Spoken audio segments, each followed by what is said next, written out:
Bonsoir et bienvenue pour ce nouveau numéro du 7-8 débat. Depuis plusieurs mois, des caravanes de gens du voyage se sont installées illégalement dans une zone commerciale de Maurepas. Une situation qui relance le débat sur l'accueil de cette communauté sur notre territoire. Des infrastructures existent, mais les aires de grand passage prévues par la loi se font attendre. Gens du voyage, comment cohabiter dans les Yvelines? C'est le débat du jour. Pour y répondre, Grégory Garestier sur ce plateau, bonsoir. Bonsoir. Vous êtes maire de Maurepas, également vice-président de Saint-Quentin en Yvelines. En face de vous, François Godlewski, bonsoir.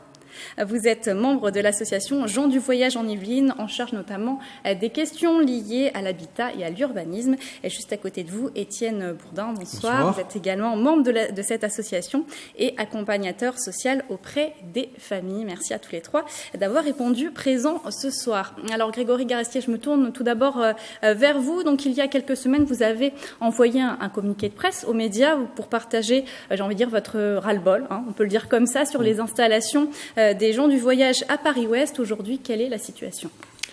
La situation, elle est toujours aussi dramatique puisqu'on a encore des occupations illicites de terrain qui sont dans la zone d'activité Paris-Ouest. Je rappelle que c'est le deuxième pôle majeur économique de l'agglomération de Saint-Quentin-en-Yvelines et que là, je sors tout juste d'ailleurs d'une réunion avec l'État et l'ensemble des exploitants, des commerçants concernés, également le président de l'agglomération de Saint-Quentin-en-Yvelines et Coignères, qui était aussi concerné par ces occupations illicites, pour faire un point et demander à l'État que, tout simplement, que l'État applique la loi, c'est-à-dire de faire expulser les gens du voyage qui occupent illégalement des terrains, parce qu'aujourd'hui, je rappelle que ça dure depuis le mois de septembre, que nous avons un peu moins de 35 caravanes d'installées sur le territoire de Maurepas. On voit d'ailleurs sur...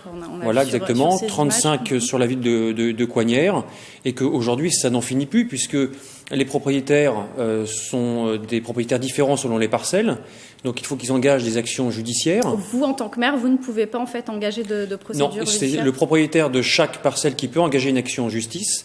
Or, aujourd'hui, une nouvelle loi vient d'arriver, elle date du 7 novembre 2018, qui permet de simplifier les procédures. Aujourd'hui, j'ai un arrêté que j'ai signé en septembre 2014 pour interdire l'occupation du territoire communal, privé ou public, en dehors de l'aire d'accueil qui est prévue, parce que je rappelle que Maurepas remplit ses obligations d'accueil des gens du voyage. On a 21 places pour les non-sédentaires et on a d'autres places également, donc un peu moins de 50 en tout. Donc on remplit nos obligations. Sauf qu'aujourd'hui, il y a un arrêté qui interdit ces occupations et la nouvelle loi de novembre 2018 permet d'engager tout de suite les forces de l'ordre avec l'avis du préfet pour expulser ces occupations illégales. Et là, les commerçants n'en peuvent plus.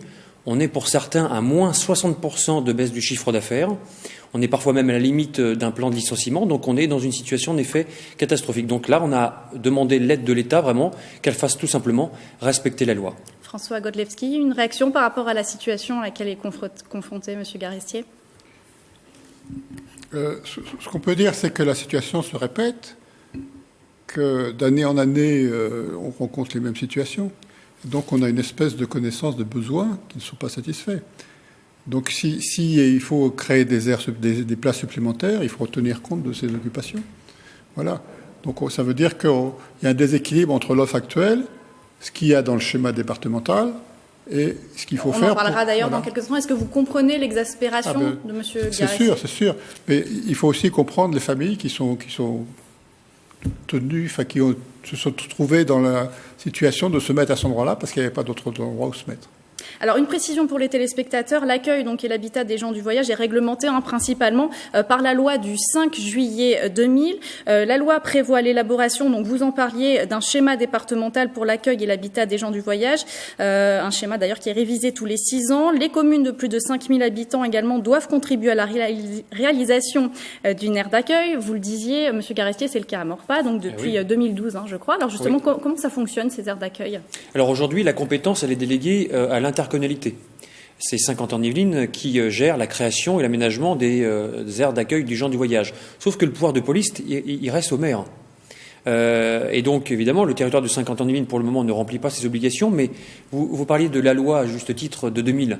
Elle vient tout juste d'être modifiée par une dernière loi de novembre 2018, qui a d'ailleurs réussi à mettre d'accord l'Assemblée nationale et le Sénat pour permettre aux maires d'effectuer tout de suite des démarches.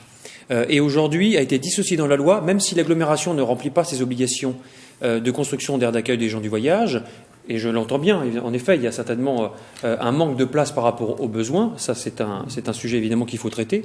Mais en revanche, ça n'excuse pas le fait aujourd'hui qu'on ne peut pas avoir les forces de l'ordre qui évacuent des zones qui sont, je rappelle, occupées illégalement. C'est-à-dire qu'aujourd'hui, les commerçants, me disaient tout à l'heure, ils se branchent sur les bandes électriques, sur l'eau, ils occupent des parkings de manière illégale.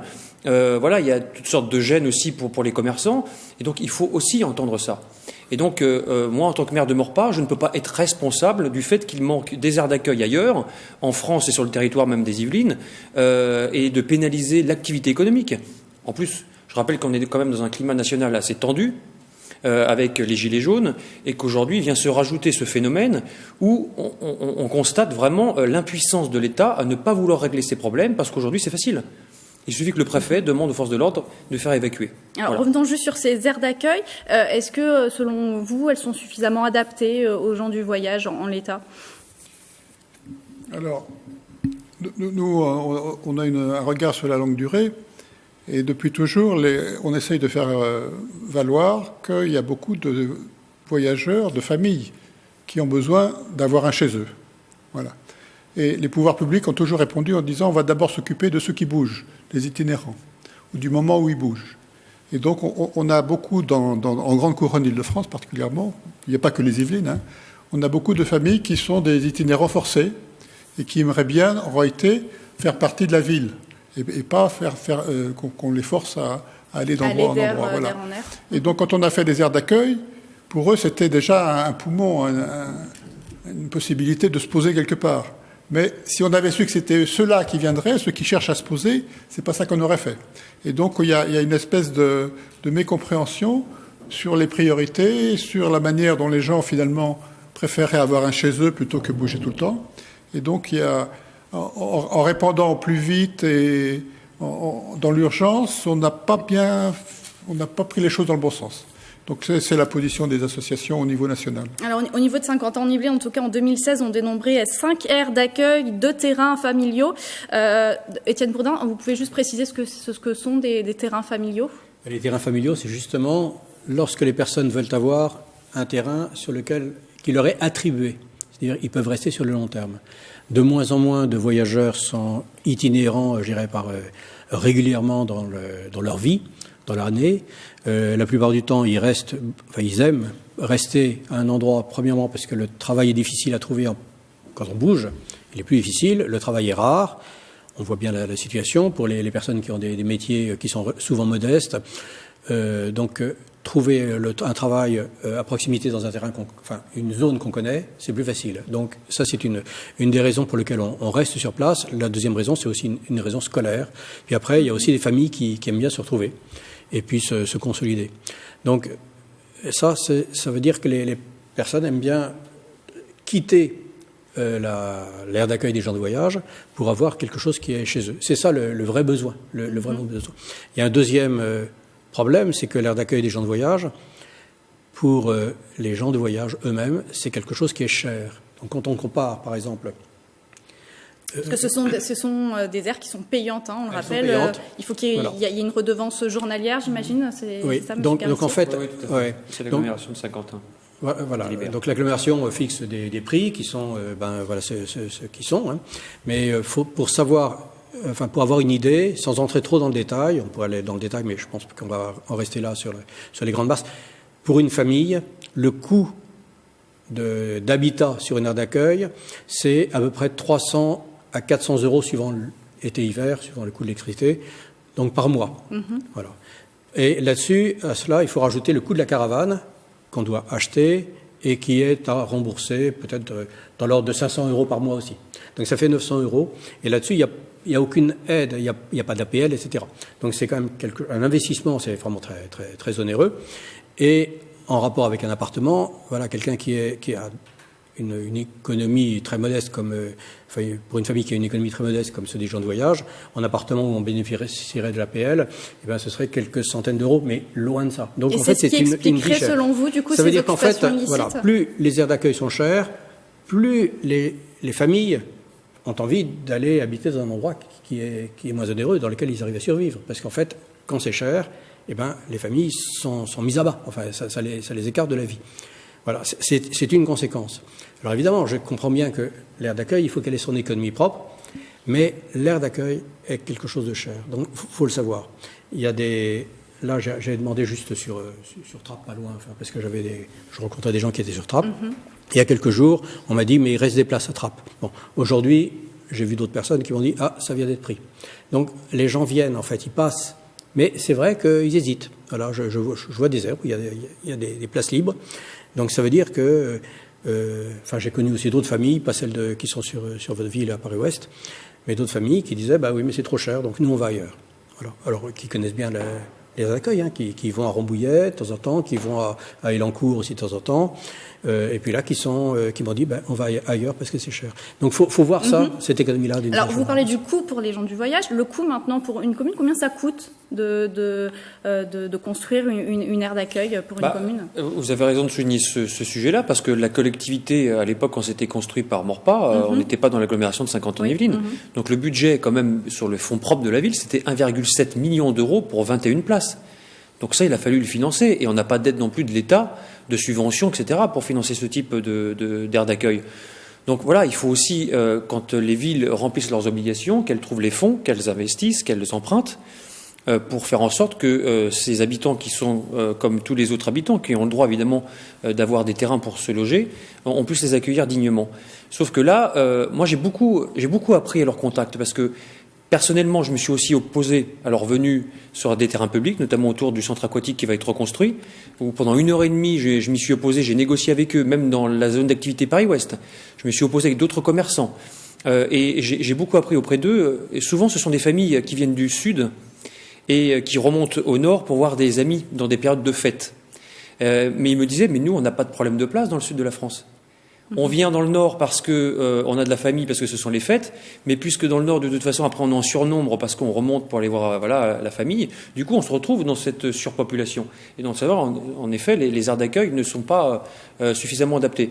Une autre chose aussi qu'ils m'ont signifié, c'est qu'il y a un manque de rotation sur les aires d'accueil existantes. Et ça, il faut que j'arrive à le traiter avec l'agglomération, même si je n'en suis pas le responsable, mais de voir comment réellement ça fonctionne dans le règlement. Il y a des communes, finalement, dans Saint-Quentin-en-Yvelines, qui ont des aires d'accueil.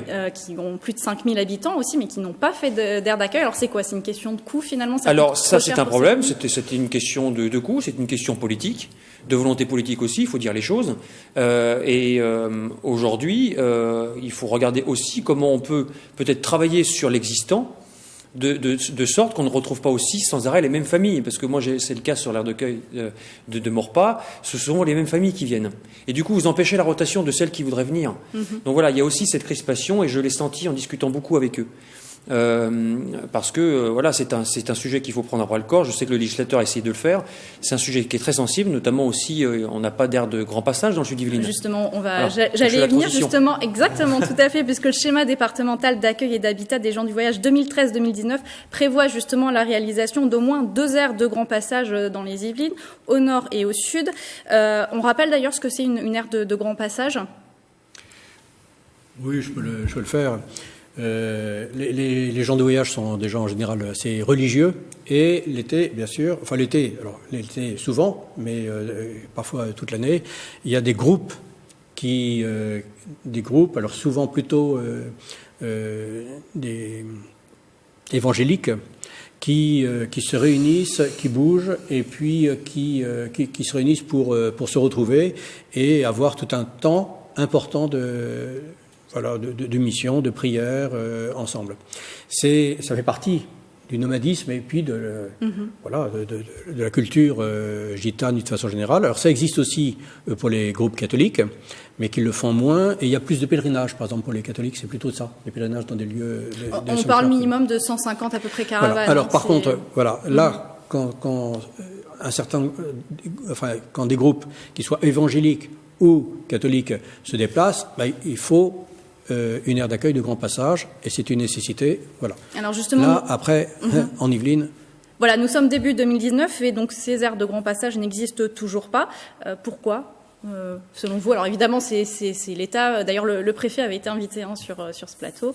Il a décliné l'invitation. Le préfet aurait pu avoir cette réponse, mais c'est un sujet qui est extrêmement sensible, qui est dans les tiroirs depuis de nombreuses années, évidemment, qui crée aussi des tensions, parce que la problématique, c'est il faut trouver le terrain.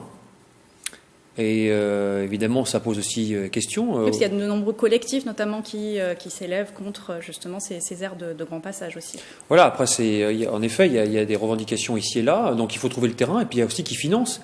Parce que d'après ce qu'on comprend aujourd'hui, c'est que ce ne serait pas à l'État de financer, mais aux collectivités. Donc ça pose quand même un problème. C'est comment on trouve aussi les moyens, et puis si on trouve les moyens, c'est ça en moins ailleurs. Bon voilà, c'est assez compliqué. Aujourd'hui, je ne connais pas l'issue de l'implantation d'une aire de grand passage dans le sud. Normalement, il y avait le terrain de Poigny, la forêt qui avait été réquisitionné par l'État, mais qui fait encore débat. On ne sait pas, c'est encore en suspens parce que voilà, c'est un sujet qui est complexe et il faut qu'on arrive à obtenir une majorité sur ces sujets-là. Je le dis bien, il y a un côté un peu politique en fait de prendre la décision, et c'est une décision qui est pas forcément facile à prendre, mais il faut la prendre. Mais voilà, collectivement, on a peut-être des soucis pour prendre des décisions concernant un sujet qu'on comprend peut-être pas très bien, qu'on sait pas bien, et puis qu'on met un peu de façon marginale. Moi, je crois qu'on a en fait une question de vérité. C'est un problème pour moi, c'est ça. Il y a des gens de voyage qui existent sur le département ou qui bougent, et on le sait, c'est ce que disait tout à l'heure François. Il y a des gens, et en fait, on a du mal à les traiter et il le dira mieux, à conduire les dossiers jusqu'au bout en prenant en compte la réalité de ces personnes-là. Souvent, on dit ils arrivent, mais voilà, on sait qu'ils existent, mais en fait, on ne va pas jusqu'au bout de la question, comme on le ferait avec un problème, je sais pas quoi, mathématique ou social, n'importe quoi, en disant mais ça se décline jusqu'au bout, et au total, après, on sait qu'il faut prendre la décision, et on la prend, qu'il y ait les aires d'accueil, qu'il faut les aires de grand passage, éventuellement les terrains familiaux, un certain nombre de choses, mais on ne va pas jusqu'au bout de ça. Donc pour moi, il y a une question de vérité, de rapport à la vérité, des collectivités locales d'une façon générale, peut-être de la préfecture, je ne saurais pas dire quoi, peut-être aussi de l'ensemble des citoyens, dont nous, et peut-être qu'on ne sait pas, nous, associations, présenter les choses aussi, peut-être bien. François Godlewski. Oui. Ce qui montre que c'est difficile, c'est qu'on est obligé de faire des lois. Si ça se faisait tout seul, il n'y aurait pas besoin. Et donc l'État essaye de montrer ce qu'il y a à faire, le Parlement regarde. Et donc la loi importante actuellement, c'est la loi égalité et citoyenneté, qui dit, attention, maintenant on a compris qu'il fallait faire des aires d'accueil, mais on va aussi parler beaucoup des terrains familiaux, des points d'ancrage. Et donc dans le prochain schéma départemental, tous les élus seront amenés à donner leur avis. Et donc l'administration essaiera de dire, voilà, on a regardé les besoins, on va en tenir compte, et il faudra, dans les programmes d'habitat et d'urbanisme, dire qu'est-ce qu'on fait. Et donc j'ai regardé le programme local de l'habitat de la communauté d'agglomération. Il faut faire, entre 2018 et 2023, 10 000 logements. Si on faisait 0,5% ou 1% de cet effort d'habitat pour rattraper les 50 années de choses qu'on n'a pas faites sur la région du voyage, on aurait fait un progrès spectaculaire. Donc c'est vrai que quand on regarde le prix d'une aire, ça a l'air très cher. Et quand on regarde le prix de tous les investissements pour l'aménagement et l'habitat, c'est quelque chose qui rentre. Enfin, je veux dire, c'est pas, voilà, ça ne ruine pas l'ensemble de la collectivité. Voilà. Alors, juste une autre question, Grégory Garestier, sur l'aire de grand passage, puisque vous êtes vice-président de 50 ans en Yvelines. Est-ce qu'il a été question, justement, peut-être qu'une aire de grand passage passe sur le territoire de 50 ans en Yvelines? Alors, la question a été posée tout à l'heure par la préfecture quand on était au rendez-vous avec l'ensemble des partenaires économiques et qui sont concernés dans cette affaire d'occupation de leur terrain. Le président de l'agglomération a réaffirmé qu'il n'était pas question qu'il y ait une aire de grand passage sur le territoire de 50 ans en Yvelines. On est le premier pôle économique de l'ouest parisien et que la volonté, c'est aussi de garder nos entreprises qui font la richesse du territoire. Donc ça a été réaffirmé. Après, évidemment, il y a une discussion qui peut se porter à l'échelle des Yvelines, de l'Île-de-France. Mais encore faut-il que voilà, on soit aussi sollicité, parce que pour le moment, c'est en effet quelque chose qui traîne depuis longtemps. J'entends aussi ici et là qu'il y a des terrains qui sont un peu regardés de près par l'État, mais on n'en sait pas plus. Donc on se demande aussi, quelque part, on sait que c'est un sujet extrêmement sensible et explosif. Donc l'État, j'imagine, agit avec avec douceur dans ce sujet qui doit mettre tout le monde autour de la table pour enfin régler ces problèmes-là. Après, j'espère qu'en tout cas, le jour où on aura une aire d'accueil de grand passage, ça réglera aussi les problèmes d'occupation illicite. Parce que moi, je suis dans une position particulière. En tant que maire, je défends les intérêts de ma commune. Et évidemment, moi, je demande à l'État de faire respecter la loi. Je ne dis pas que les gens du voyage ne sont pas les bienvenus. Au contraire, j'ai une aire d'accueil et en plus, je les accueille aussi dans une de mes écoles pour leur éducation. Donc ça, c'est pas le problème. Le problème, c'est qu'aujourd'hui, ils occupent des terrains qui sont occupés de manière illégale et que ça nuit à l'activité économique et à l'image de la zone d'activité. C'est tout ce que je dis. Après, le problème plus global sur la création des aires, etc., en effet, il doit être porté plus largement. Alors l'émission touche bientôt à sa fin, on va bientôt conclure. Est-ce qu'il est possible finalement dans les Yvelines de cohabiter avec les gens du voyage? Donc là, il y a le magazine 2019, Saint-Quentin en Yvelines invente la ville du futur. La ville du futur, c'est une ville dans laquelle il y a des gens du voyage qui sont installés. Voilà. Donc il ne faut pas dire qu'on n'aura que de la haute technologie. On ne peut pas se débarrasser de populations qui sont en difficulté. La ville du futur, elle est comme ça. Alors on a des aires d'accueil déjà. Oui, mais quand on regardera l'ensemble des besoins, le fait qu'il y a encore des stationnements illicites, ça veut dire qu'il faut quand même qu'on se dise qu'on n'a pas fait tout ce qu'il faut. Peut-être qu'on réévalue également les besoins, parce que les besoins, les gens, on ne va pas les faire disparaître d'un coup de baguette magique, quoi. Enfin, magique. Concrètement, il faudrait combien d'aires d'accueil dans les Yvelines pour que tout le monde soit satisfait? Alors, j'en sais rien. Nous, on ne fait pas de comptage. On n'a jamais fait de comptage. Mais tout à l'heure, je disais, il y a un rapport à la vérité, c'est de dire, voilà, il y a les personnes qui sont là, quoi. Et puis, on n'en sort pas de ce chiffre-là. C'est pas combien d'aires on doit faire, combien de places il doit y avoir. Il ne faut pas répondre en termes d'aires d'accueil. Voilà. Il faut répondre en termes d'ancrage. Et par exemple, sur la question des terrains familiaux, des terrains attributifs, voilà, pour les personnes, je me dis, souvent on me dit, oui, mais il n'y a pas de place, etc. C'est vrai qu'il n'y a pas beaucoup de place parce qu'on veut faire de la place pour un peu tout. Mais il y a quand même bien des programmes où il y a des grands lotissements privatifs pour des maisons qui sont faits et sur lesquels on arrive à bâtir. Donc l'espace existe en fait. Seulement, peut-être qu'on priorise un peu trop certaines populations, les sédentaires peut-être, au détriment peut-être des voyageurs qui existent. Et je dis, ça c'est une question de culture. Voilà. Et la culture, elle est aussi portée par les collectivités locales qui doivent faire, et c'est pas forcément facile, faire accepter les uns et les autres. Voilà. Donc, pour répondre pour les Yvelines, dans les 5 ans, on ferait 200 terrains familiaux dans l'ensemble des intercommunautés des Yvelines. On aurait déjà résolu beaucoup de problèmes et on aurait une vérité qui apparaîtrait. Voilà. Et puis après, peut-être qu'on verrait qu'il faut en faire d'autres ou qu'il faut arrêter. Et disons, faire 200 en 5 ans, ça serait extraordinaire. Extraordinaire. Grégory Garistier, pour conclure. Non, moi, je n'ai pas de réponse aux besoins et au nombre de places qu'il faudrait créer. Par contre, je pense qu'il faut avoir une vigilance particulière, en effet, à la rotation des familles qui sont déjà sur les aires d'accueil. C'était une question qui m'avait été posée, en effet, par les gens du voyage avec qui j'ai discuté. Je pense que ça mériterait aussi réflexion de voir un peu les taux de rotation. Parce que si on retrouve souvent les mêmes familles qui viennent, du coup, voilà. Donc, en plus, ce sont des populations qui sont itinérantes, donc qui sont vouées à bouger. Et donc, à ce titre-là, il conviendrait de s'y pencher, peut-être même avant de penser à en créer de nouvelles. Vous n'êtes pas d'accord, monsieur ? Il faut pas jouer aux chaises musicales avec les voyageurs. Mais c'est leur demande. Moi, c'est la demande qu'ils m'ont faite personnellement quand j'ai discuté avec eux, c'est qu'ils se plaignaient de voir tout le temps les mêmes familles s'installer dans les aires d'accueil. Oui, et donc, du coup, eux, ils ne pouvaient pas s'installer. Donc, ils occupent des terrains de manière illégale. Donc, je pense qu'il y a quelque chose un curseur à trouver à ce niveau-là. Je ne connais pas suffisamment le dossier parce que ce n'est pas ma délégation. Mais maintenant que je suis concerné, je vais regarder de plus près. Voilà, cette émission touche à sa fin. Merci en tout cas à tous les trois d'avoir été présents. Merci d'avoir suivi ce 7-8 débat. On se retrouve mercredi prochain pour un nouveau numéro.